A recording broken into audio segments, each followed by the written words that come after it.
Okay, a couple of things at the top. Okay, good afternoon. We are on our way to Boston, as all of you guys know, where President Biden will participate in a phone bank and a fundraiser for the DSCC and Senator Warnock. The Prince and Princess of Wales are also in town to host the Earthshot Prize. The President looks forward to spending time with Prince William at the JFK Library, where President Biden shared his vision to end cancer as we know it. We expect that they will discuss their shared climate goals, prioritization of mental health issues, and decreasing the burden of the disease.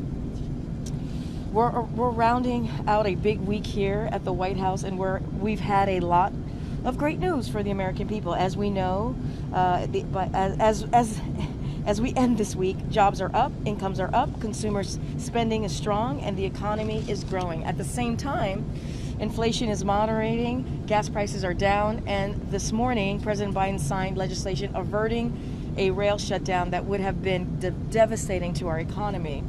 None of this is by accident. It's because of the president has continued to follow through on his promises to rebuild the economy from the bottom up and middle out, to take actions to lower costs for Americans, to bring manufacturing and supply chains back to the U.S., and to make sure our economy works for working people. While there is still more progress to be made, the economic data we've seen this week is strong and positive news for the American people. And now for a quick look at our week ahead. On Sunday, the president will return to Washington, D.C. from Camp David.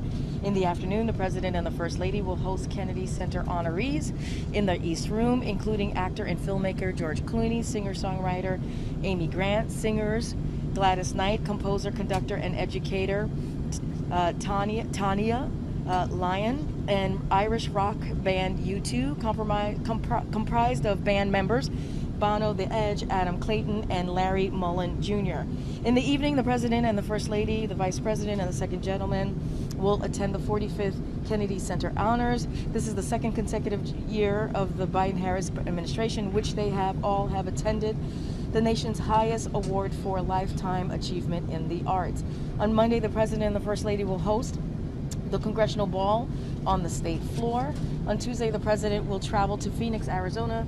The president will visit TSMC, a Taiwanese company making a major investment to manufacture cutting-edge chips in Phoenix, and discuss how his economic plan is leading to a manufacturing boom, rebuilding supply chains, and creating good-paying jobs in Arizona and across the country. We will have more additional information of the rest of the week and how the president's engagement. With that, Zeke, you want to kick us off? Thanks, Karine. The president was out with a tweet a couple of hours ago condemning anti-Semitism and calling on people to saying silence was complicity. Who was he talking about? Who was that tweet addressed to and referring to? Because he didn't name names. So look, as we have seen an increase in hate speech, in anti-Semitism, in particular, to your question, and the president has always stands against that. He is standing with the Jewish community. The president, for years, including after the hateful march in Charlottesville that drove him to run, his father had said silence is complicity. And as president of the United States, he feels that it's important for him to be very clear. And like you've also heard him say, the common theme of all forms of bigotry is that hate doesn't go away; it only hides. The grotesque poison of anti-Semitism is not hiding. And just yesterday, he and President Macron recognized the hundreds of thousands of Americans who gave their lives to overcome the horror of Nazism and keep us free. And so he believes, as president, it is important to speak up. But again, we've all seen it. You guys have asked me this multiple times, the increased hate speech that we have seen in particular. I don't think it matters who in particular. I think what the president is trying to say is being silent is complicit. And when we see this type of hatred, when we see this type of anti-Semitism, we need to call it out. We need to be very, very clear and condemn that. And that's what you're going to continue to hear from this president. That's what you're going to continue to hear from the administration. Anything? Yes. So yesterday the president said that he was going to go back and get paid leave, not just for rail workers, but for all workers. I guess if you could just give us an idea of what that looks like. Is that new legislation? Is that more negotiations with unions? So As you guys know, the president has supported paid sick leave for all Americans, not just the rail industry, and his fight for the critical benefit will continue. And I just point you to his words yesterday in the press conference.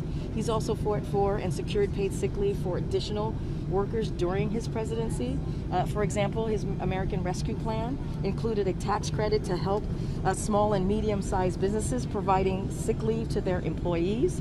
And he'll continue forcefully advocating for Congress and employers to extend paid sick leave to all workers. And so that's what's important. He's going to continue to fight to secure paid leave again for all Americans. And as you can tell from his remarks this afternoon, the president's focus remains again on getting Congress to act, and that's how he's going to focus on this. And just one more on layoffs that we've been seeing recently. We saw, a few months ago with tech companies, and now with media companies this week. Does the White House see this potentially as a sign of a recession? So we have also clearly have seen these reports, and we're watching closely anytime there are reports of Americans losing their jobs. President Biden knows firsthand the impact of losing a job and how that can have on an entire family. I don't have a comment on specific moves or announcements by any particular companies here, but broadly speaking, this week's jobs opening data showed layoff remains near record lows, and so that's important to point out. Similarly, today's jobs and this week's GDP revisions show that the U.S. economy continues to grow and add jobs. Again, I'm not going to speak to any specific actions by a company, but again, the jobs report, you saw that today, and we're headed in the right direction. A follow-up from the president's remarks yesterday about speaking to President Putin. Does that willingness reflect any kind of a shift in his thinking about Ukraine and diplomacy about Ukraine with or without Ukraine?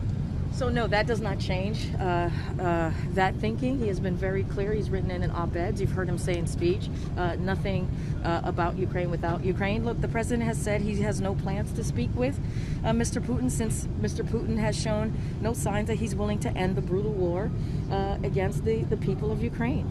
In fact, he has done the opposite, as you all have seen for yourselves and reported, as Russia has attempted to destroy Ukraine's civilian infrastructure and deprive the Ukrainian people of heat, power, and other critical services as winter approaches, causing suffering for millions of people. But President Biden has been clear: we will continue to provide support to Ukraine for as long as it takes as they defend their country against Russian aggression. I know we don't have that much time. Do you also have any updates on what you're doing to help potentially have exemptions on the Inflation Reduction Act for France or Europe, as discussed in the state visit yesterday?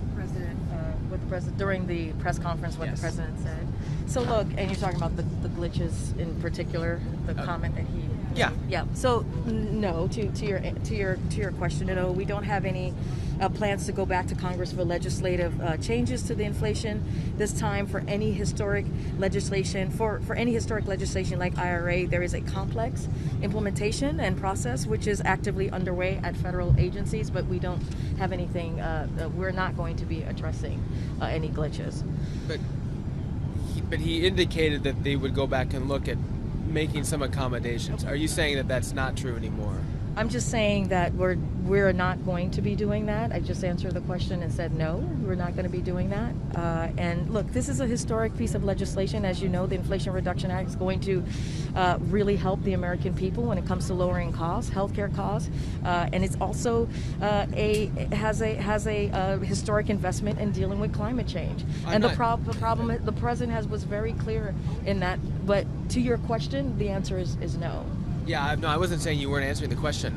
My impression from what the president said yesterday was that there would be at least some looking at what they can do to address France's concerns. Are you saying no to that? So I'll say this: the president was clear. There are ways we can address Europe's concerns, right? Okay, if that's what you're asking me, that's why I was asking at the beginning. What exactly was the president's comments you were asking about? So this is a matter about the IRA. Okay, got it. This is a matter we are working out through substantive consultations and European counterparts.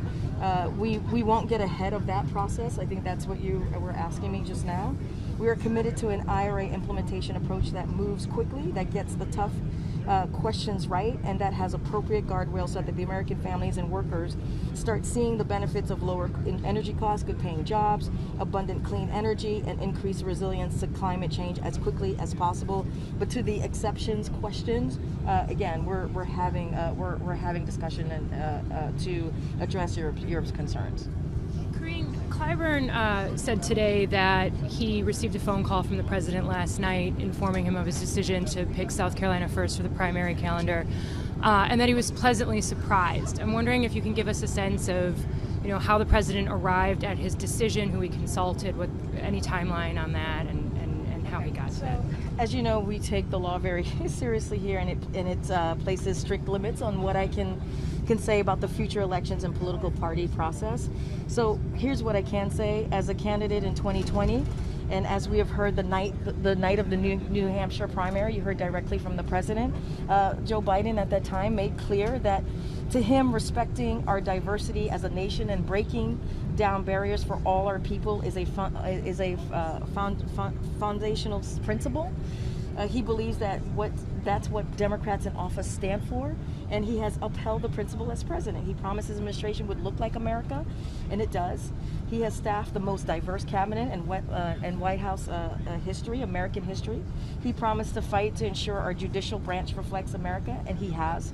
He's confirmed more black women to appellate judgeships than all of his predecessors combined, and he fulfilled his promise to confirm that the first black woman to the Supreme Court. He works to honor the values in every way that he can as a leader. I'm not going to get into specific conversations that he may have had with the congressman, but again, I just laid out how the president thinks about this process. To follow up on the jobs report, the report showed that wages are continuing to rise at a rapid pace. How worried is the White House that means inflation will stay higher for longer? Look, I just laid out how we're seeing more jobs, and more jobs mean opportunities for American workers, and more families that are able to put food on the table and pay the bills. So look, there are a couple of things, and you hear us take these data points out many times. The economy has created more than 260,000 jobs last month. That's just looking at this current job report. We have 10.5 million jobs that have been created since the President Biden took office. Again, looking at the jobs report. Recent inflation reports shows Americans are beginning to see much needed break in inflation. So we're seeing a moderation in inflation. 750,000, you hear us talk about this, manufacturing jobs that have been created under this president. GDP increase, we saw that number. It was from the original estimate was 2.6%. We saw this week it was actually 2.9% in that third quarter, and the unemployment rate is at a 50-year low. So wages are up, and we think that's also important. Looking at this job report, looking at the data points over the last couple of months. How do you factor that into inflation, though? Is there more that the president should be doing to try to bring down inflation with wage gains going up? The president has been very clear, right? He said when it comes to his economic plan, inflation, dealing with inflation, fighting inflation, lowering costs for American people is his number one priority. And he has done that. You heard us talk about the gas prices and how that's come down. That's because of the president's historic actions that he's taken over the past several months. All right, thanks everybody. Karine, has the president seen the Netflix documentary trailer for the Harry and Meghan documentary? Not seen it yet. I don't know. I have no idea. He's been pretty busy, as you know. He has been welcome. He welcomed the president of France and the first lady of France. As you saw, that was a really positive visit. They were able to strengthen their friendship, our oldest ally, and you guys saw that for yourselves, starting from the welcoming ceremony yesterday morning to the state dinner. Okay, thanks everybody. We got to sit down.